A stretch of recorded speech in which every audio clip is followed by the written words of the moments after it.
কিছু নেতৃবৃন্দ, অর্বাচীন নেতৃবৃন্দ আমাদের শীর্ষ নেতার সম্পর্কে দু একটা কথা তারা বেফাস কথা বলছে।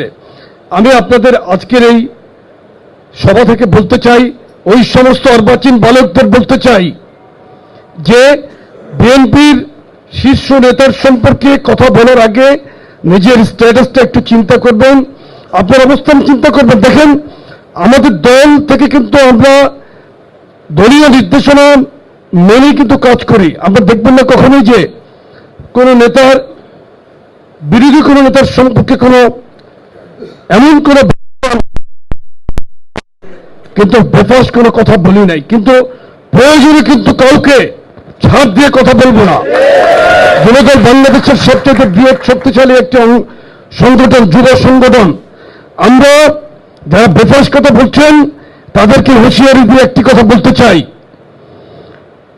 যুবদল যে কোনো ক্রাইসিস মোকাবেলা করার জন্য রাজনৈতিকভাবে সংগঠিত একটি যুব সংগঠন।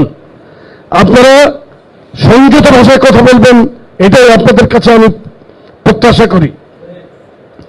আর এই 7টি আসনে যুবদলের যারা থানা পর্যায়ের, ওয়ার্ড পর্যায়ের নেতৃবৃন্দ এখানে উপস্থিত হয়েছেন, মহানগরীর দায়িত্বে যারা আছেন, আপনারা ভোট কেন্দ্রে 12 তারিখ আমাদের এই দ্বারা ঘোরাচ্ছ নাকি?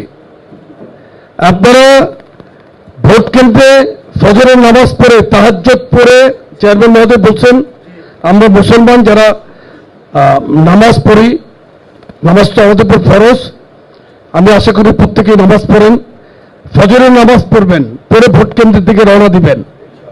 ওদিন মনে করবেন যে রোজা রাখবেন, 14-15 ঘন্টা খাওয়ার চিন্তা করার দরকার নাই, পানির বোতল থাকবে, চকলেট রাখবেন, এটা খুবই সহজলভ্য ব্যাপার।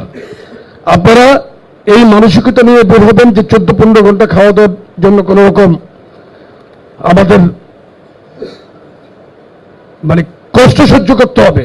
শুধু পোলিং এজেন্ট যারা, তারা প্রার্থীদের দায়িত্ব তাদের টাইমলি তাদের খাওয়া তারা পৌঁছাবে, সেটা তাদের দায়িত্ব। আপনাদের দায়িত্ব হলো ভোট কেন্দ্রে কোনো বিশৃঙ্খলা না করা, কাউকে করতে না দেওয়া, আমাদের সঠিক দায়িত্ব পালন করা। আর ভোটারদেরকে, ভোটাররা, আমি মনে করি 3টি নির্বাচনে বাংলাদেশে মানুষ ভোট দিতে পারে নাই, এবার ভোট বিপ্লব হবে এবং জনজাগরণ হবে। এই জনজাগরণের স্রোতে